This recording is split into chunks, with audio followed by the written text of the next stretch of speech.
Soyez le très bienvenu dans cette chaîne de foi, de lumière et de révélation. Vous n'êtes pas arrivé ici par hasard. Ce qui va être dévoilé maintenant est une sympathie oubliée de Padre Pio, gardée pendant des décennies dans le silence de la spiritualité et qui renaît aujourd'hui pour libérer les Français et le monde des dettes, du manque et de la stagnation dans tous les domaines de la vie. Écrivez avec foi, Padre Pio, j'ai planté le lys de la foi dans ma maison. Maintenant, respirez profondément. Le voyage commence ici. Madame Maddalena avait déjà dépassé les 70 ans. C'était de ces dames aux mains calleuses, mais au cœur empreint de bonté. Elle vivait seule dans une maison modeste à Lyon, et, entre la pension à peine suffisante pour payer l'électricité, la pharmacie et les factures accumulées comme une pluie de fin d'après-midi, elle se débattait. Femme de prière, sa foi elle-même était épuisée depuis des mois. Novena, promesses, rituels entendus à la radio, rien ne fonctionnait. L'argent s'évaporait, les visites se faisaient rares, et même le vieux chien fidèle l'avait quitté récemment. Le silence de la maison n'était plus un havre de paix, mais une absence pesante. Un jeudi soir, agenouillée près de son lit, elle formula une requête différente, murmurant face à l'image de Padre Pio sur sa table de chevet. « Mon saint, si vous semez encore des fleurs d'espérance, semez-en une ici, chez moi. Je n'ai plus la force d'entretenir le jardin de ma vie. » Cette même nuit, elle rêva. Un champ immaculé baigné d'une lumière douce et caressé par une brise fraîche, où, au milieu, un homme en soutane sombre tenait un pot en terre cuite.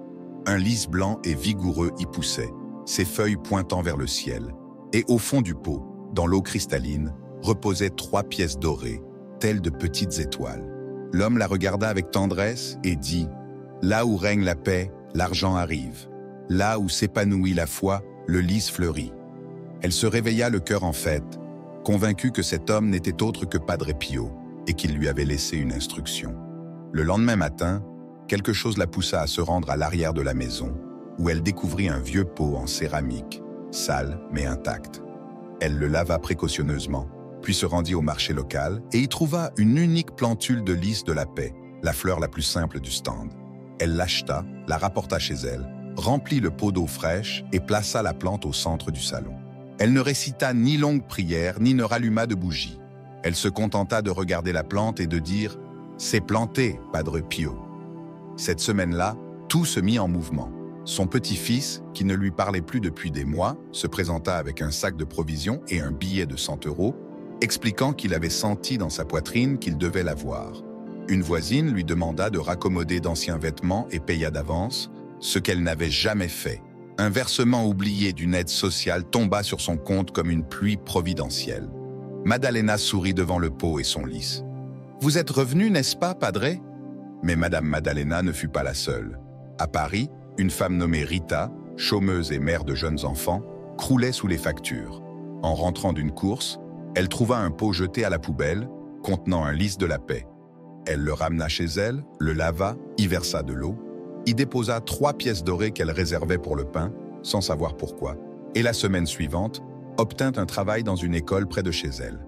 Ses commandes de pâtisserie, jusque-là en suspens, reprirent, et une voisine qui lui était étrangère l'invita à prendre un café et offrit son aide.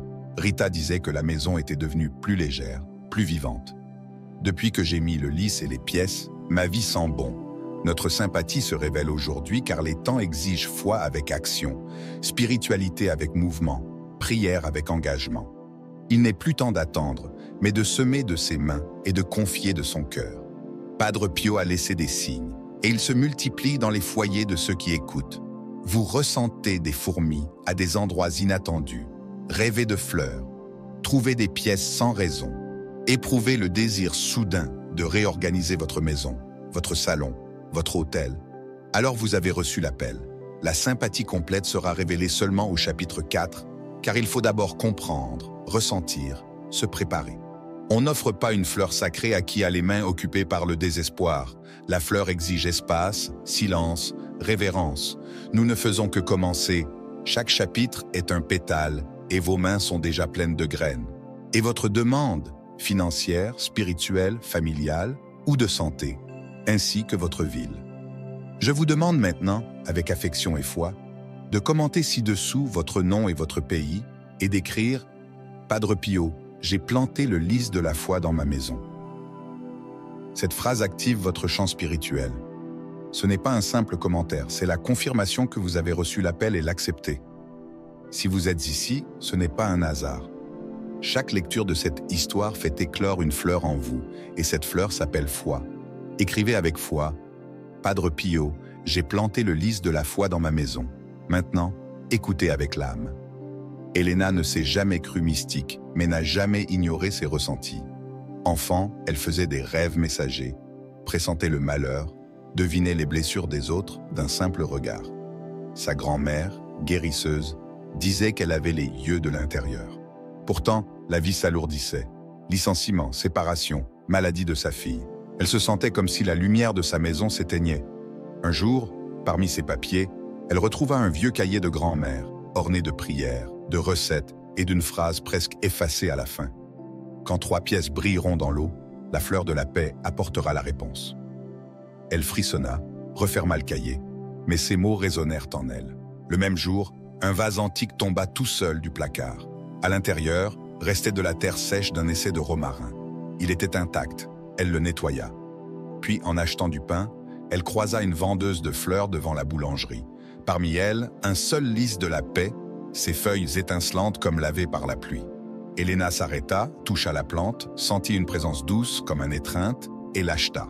De retour chez elle, elle se souvint de la phrase, choisit 3 pièces bien dorées dans sa boîte à monnaie, les lava, les essuya d'un tissu blanc et les plaça au fond du vase.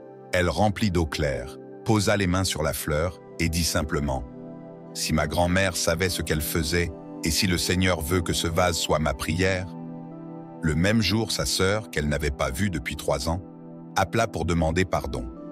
Le lendemain matin, la mère d'un enfant qu'elle avait gardé autrefois la supplia de revenir travailler pour un meilleur salaire. En fin de semaine, elle remporta une tombola locale pour 150 € de provisions. Ce ne pouvait être des coïncidences. Elle sourit au lys du vase et pour la première fois depuis des mois, sourit sans effort. Des histoires semblables se multiplièrent. À Marseille, un retraité plaça un lys dans le salon, avec 3 pièces, et sentit la maison s'éclaircir. Sa famille éloignée le recontacta. Sa voiture cessa de tomber en panne et il retrouva un trésor oublié parmi des papiers. Dans une petite ville du sud-ouest, une jeune étudiante raconta que sa grand-mère lui était apparue en songe. « Mets le vase à ton entrée, les pièces appelleront ce qui t'appartient de droit. » Elle se réveilla le cœur brûlant d'émotion, fit ce qu'elle avait rêvé et, le même mois, obtint une bourse d'études et rétablit des liens familiaux. Qu'avait-il d'aussi spécial, ce geste? Les pièces, le lys et l'eau, formaient un triangle symbolique. La pièce représente la matière, l'argent, le soutien, le lys, la paix, la renaissance, l'énergie du foyer. Et l'eau, conducteur spirituel entre le visible et l'invisible. Padre Pio enseignait que la foi agit dans le silence mais transforme tout autour d'elle. Et cette sympathie, qui renaît aujourd'hui dans tant de maisons à travers le monde, en est le témoignage vivant. Quand nature, foi et intention s'unissent, le ciel répond. Mais pour 3 pièces, 3 est le chiffre de la plénitude. Corps, esprit et âme, passé, présent et futur, Père, Fils et Esprit Saint. Quand nous plaçons 3 pièces dans un vase avec une fleur vivante et prions avec foi, nous disons à l'univers « J'accepte, je suis prêt à recevoir ». La foi d'Elena n'était pas parfaite, elle pleurait encore, avait toujours peur et ressentait la douleur. Mais elle a agi, et quand la foi bouge, la réalité bouge aussi.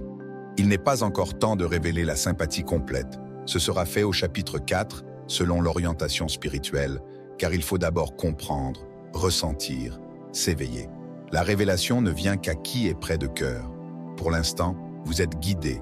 Chaque mot lu, chaque histoire racontée, chaque geste symbolique vous prépare. Le sol est irrigué, la fleur s'apprête à éclore. Commentez ci-dessous votre nom, votre demande et votre ville, et écrivez avec toute votre âme.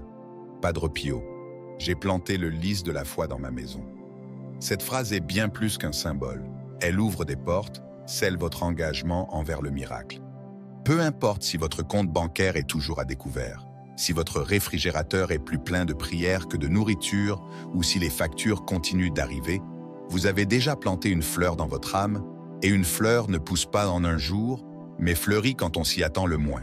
Avant de poursuivre, écrivez ici en commentaire votre nom ou vos initiales, votre demande la plus profonde et l'endroit d'où vous nous suivez. Dans le dernier chapitre, nous ferons ensemble une prière puissante inspirée par Padre Pio.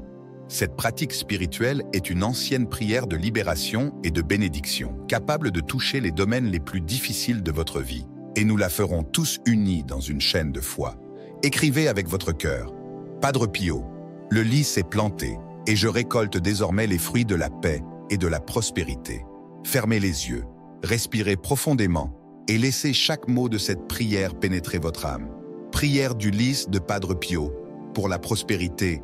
Père céleste, toi qui as créé le lys comme fleur de paix et fait jaillir de la terre le signe de l'espérance silencieuse, je me tiens maintenant devant ta lumière, les mains ouvertes, le cœur rendu. Je viens comme un fils las, comme une âme qui a tout essayé, comme quelqu'un qui ne veut pas de raccourcis, mais désire un chemin pur et vrai. J'ai accepté l'appel, j'ai planté la fleur de la foi dans ma maison, déposé les pièces de la confiance sur la terre de ton amour, et j'ai ouvert mon foyer, mon cœur, mes chemins à la venue du bien. Padre Pio, humble serviteur du Christ vivant, porteur des stigmates de l'amour de Jésus, étends maintenant ta main invisible sur ma vie, bénis les dettes qui me privent de sommeil, les maladies qui vident mon âme, les conflits qui blessent ma famille et les portes fermées qui résistent. Pose ta paix là où règne la guerre, ton lys là où n'existaient que des épines, et souffle sur ma maison le parfum du ciel, pour que tout ce qui semblait bloqué commence à circuler. Je t'abandonne mes factures impayées, mes peurs cachées, mes erreurs passées, mes paroles oubliées et les rêves que j'ai abandonnés par découragement. Transforme tout, Padre Pio. Transforme mon esprit, ma foi, ma relation à l'argent et à la vie. Fais de mon foyer un temple de lumière, de ma table un autel d'abondance, de mon nom un chant d'honneur et de moi un témoignage vivant de ta présence. Si telle est la volonté de Dieu, envoie dès maintenant les bénédictions qui me reviennent. L'argent juste au moment opportun, par la porte adaptée, qu'il vienne pur, avec un dessein, dans l'équilibre et la paix. Je ne cherche ni ostentation ni domination, seulement à vivre dignement, sans crainte de demain, et avec la foi que tout ce qui me vient sera aussi une aide pour les autres. Je te remercie avant même de voir, car je ressens déjà, je perçois déjà, je fais déjà confiance. Le lys est planté et le miracle a germé. Amen. Si vous avez senti cette prière résonner en vous, sachez qu'elle a déjà été entendue. Dorénavant, continuez de prendre soin de votre vase, changez l'eau avec attention, regardez la fleur avec gratitude, et chaque jour, en passant devant elle, dites en silence « Merci, Padre Pio, la paix est là et je la reconnais ». Vous n'avez pas seulement monté une sympathie, vous avez érigé un autel. Et là où il y a un autel, avec foi, le ciel descend et agit. Si cette sympathie vous a touché, partagez-la avec quelqu'un dans le besoin. Il y a des êtres près de vous qui crient silencieusement. Offrez-leur cette fleur. Avant de conclure, commentez une dernière fois. Padre Pio, le lys est vivant, et moi aussi. Nous nous retrouverons dans d'autres révélations, d'autres prières, d'autres miracles. À partir d'aujourd'hui, votre maison est un jardin, et vous êtes désormais une fleur de foi, pour toujours transformer.